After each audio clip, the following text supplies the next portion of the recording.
Say guys, it's Warren, real estate and mortgage broker.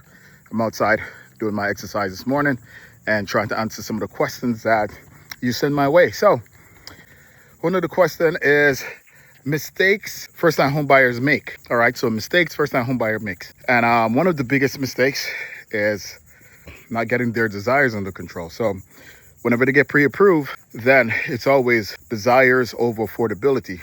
So sometimes what I find is that they will be pre-approved for $250,000 as an example, but the house that they want is $300,000 or $275,000, right? So they will go back to the lender to see if they could squeeze the numbers to help them to get into that home. I will always say, guys, the lender is going to pre-approve you conservatively. So don't try to squeeze every single dime out of it.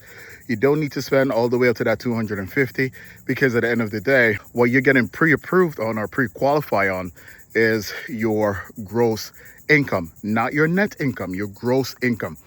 Okay, so that's one thing that I see. Another thing that I see that the mistakes that home buyers make is that they don't get a home inspection. Okay, you're not sure what you're buying. Even if you're buying a new construction home, get an inspector to inspect that property, and a good one, okay? So this way you know what you're getting yourself into.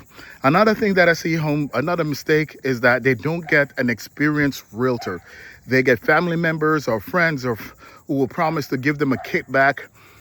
So, they just work with them because they believe that everyone who has a real estate license is a good realtor. The fact of the matter is, guys, unfortunately, when you're doing most of the realtors, they are taught to pass the course, and then that's it. You need someone in the space that knows what they're doing, been through the mud. Another thing is just not overall being prepared, because they never did a home buyer consultation.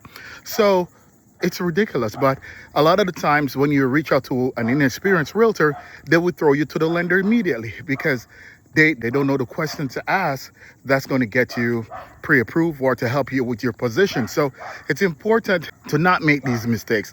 Another final mistake is that you guys don't negotiate. You take everything at face value because your heart desires it, going back to the desires again. So, these are just some common mistakes. And before you jump into the home buying space, evaluate yourself, especially the agent. All right? Talk to you soon.